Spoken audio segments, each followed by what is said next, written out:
حضرت صالح اور قوم سمود کا قصہ۔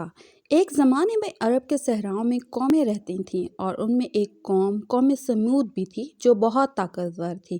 یہ قوم پتھروں اور پہاڑوں کو کچال کر خوبصورت گھروں کا نشانہ بنا سکتی تھی اور اپنی قوت پر فخر کرتی تھی۔ یہ قوم ایماندار نہ تھی اور ہمیشہ بدکاریوں میں مصروف رہتی تھی۔ ایک مقام پر اللہ تعالیٰ نے حضرت صالح علیہ السلام کو ان لوگوں کی طرف بھیجا تاکہ وہ ان کو ایمان لانے کی دعوت دیں۔ حضرت صالح علیہ السلام بڑی محنت کرتے رہے اور اپنی قوم کو نیک راہ پر لانے کی کوشش کرتے رہے۔ انہوں نے لوگوں کو بتایا کہ صرف ایک ہی خدا ہے جس نے انہیں پیدا کیا اور وہی انہیں روزی عطا فرماتا ہے۔ مگر قوم سمود اس پیغام کو نہیں مانتی اور اپنی بدکاریوں کو جاری رکھتی رہی۔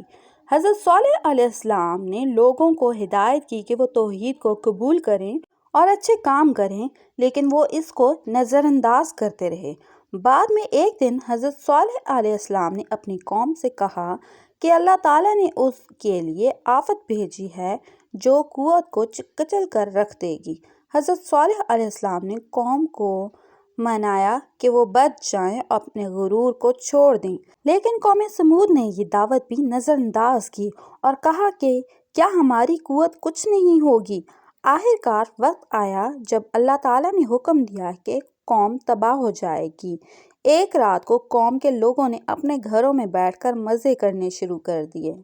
بڑی بہترین آوازوں کے ساتھ شور مچ گیا اور لوگوں نے خوشی کے لیے مشروبات پیے۔ قوم سمود پر ایک افراتفری میں اللہ تعالیٰ نے زلزلہ بھیجا جس نے سب کو ہلاک کر دیا۔ یہ زلزلہ اتنا طاقتور تھا کہ سارے شہر کو ٹکڑے ٹکڑے کر دیا۔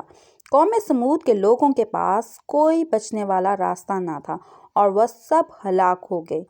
صرف حضرت صالح علیہ السلام اور وہ لوگ رہ گئے جو ایمان لائے تھے۔ اللہ تعالیٰ نے انہیں محفوظ رکھا۔ یہ قصہ ہمیں سکھاتا ہے کہ ہمیں نیکیاں کرنی چاہیے اور خدا کی نصیحتوں کو نظر انداز نہیں کرنا چاہیے، کیونکہ ناپاکی اور بدکاری کا بدلہ ہمیشہ عذاب ہوتا ہے۔